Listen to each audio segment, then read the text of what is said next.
Sorry. You're good. Hey guys.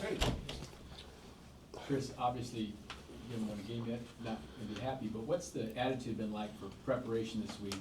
Any more urgency when you're 0-2? I think it's always a sense of urgency in this building. Urgency kind of picks up when you're not winning. The energy is good. I think you got to keep the energy high. Still first quarter of the season. Can't get down on ourselves. We got to continue to push each other, get the best out of each other, and tighten up on the details. What did you see from the Giants' passing game last week? Russell Wilson had a huge game. Played lights out. I think he had 400 passing yards. Definitely put themselves in a position to win. Just when you're facing a kicker who can kick a 70-yarder, it's just tough. But I think the offense played really, really well. Malik is a heck of a receiver. Russell Wilson is, you look at his PFF report, he's probably one of the best deep ball throwers in the game right now. I've been like that for a long, long time. Been top 5 deep ball thrower for a long, long time. So we give this guy time. He can definitely deliver it downfield. So, I think their offense is well-rounded. They got a rookie who is stellar. I love the fire that the rookie brings. So I think their offense is really well-rounded. Chris, given the fact that he does throw deep a lot, I know the pass rush is always important, but do you find it particularly important against a team like this that likes to throw the ball deep? I think the pass rush is always important for us to get after the quarterback. I think we got a lot of good guys in our room who can rush the passer. We got to tighten up the detail and utilize that a little more. Last week you said you wanted more energy from the defense, like out of the gate. Do you feel like you guys did that in week 2, and anything you want to see from week 2 into week 3? Of course. I think it was a step toward progression. And one step a day. That's what I tell the guys, one step a day. We don't have to take huge strides. If we continue to take one step a day, and by the time we get in December, we can look back at this moment of adversity, and we can learn a lot from it, and we can continue to build from it. We're all in this together. We're all leaning on each other, pushing the best out of each other, and we're taking one step a day. Progress compounds, and we continue to take a step a day. We'll still get better, and we'll get this thing turned around soon, very soon. Coach Spags was talking about the amount of double teams you face. It's been happening to your whole career, but how much does that weigh on you and bother you? I mean, how do you keep going at it when there's 2 or 3 guys kind of battle you and try to fight through that? Well, for me, year 10, just got to find more ways to be effective.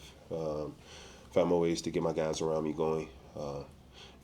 Once I get those guys going, they can free me up, and I'm able to win a one-on-one. It's been going on for a while, so I don't think that's changing anytime soon.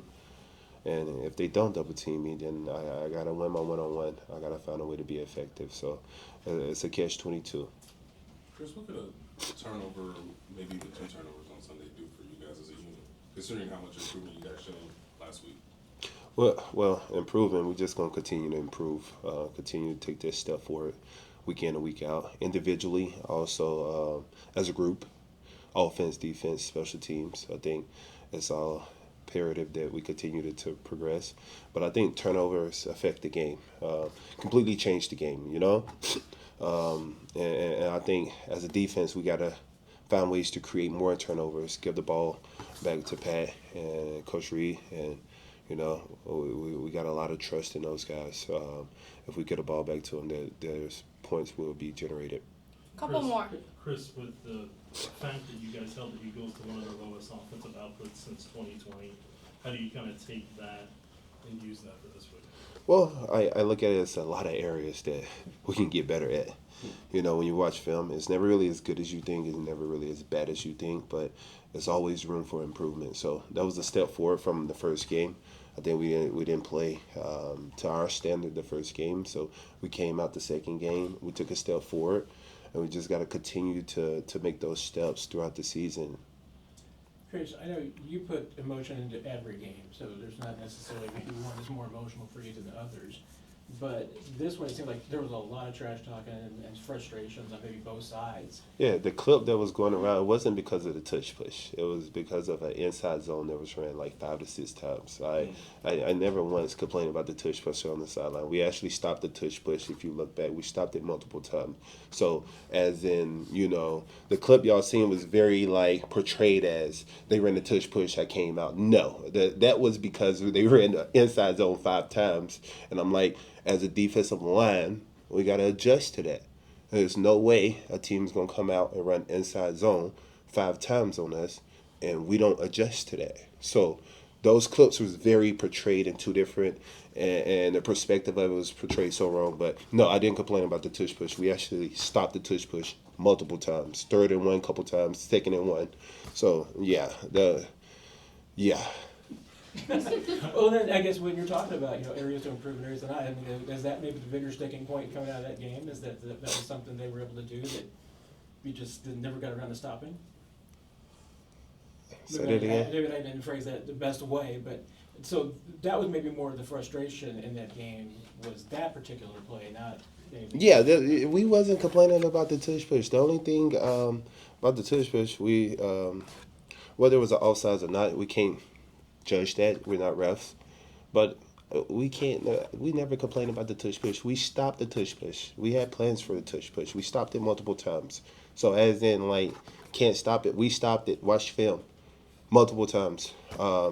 As in me, I was frustrated with my D line because no way in HEW hockey sticks that a team would run the same run 5 times and we don't adjust to it. We gotta adjust. That's my biggest thing as D-line. Once they give us one formation and run it at least twice, as a D-line, we got to adjust. We got to have the knowledge to see that they're going to continue to run the same play, and we got to adjust as a front. That was my only frustration. Last one, anyone? Chris, I know that the back end didn't feel like they had a great day in Brazil. What did you make just the way they were able to bounce back last week? I mean, listen, it's areas for improvement, front end, back end, all around defense. I mean, how many passing yards we give up? That's why I asked the question. We gave up, 101 passing yards? And I have so much respect for those receivers on the Philadelphia Eagles. You got Devontae Smith, who used to be a Heisman. And you got A.J. Brown, who is a 1,000-yard receiver just walking out there. And we gave up 100, so there's no complaining there. Those back-end guys, how much better we want them to be? These are 2 number 1 receivers in this league, 2 top 10 receivers in this league. We gave up 100 yards. Y'all have a beautiful day. Thanks, Chris. Let's see.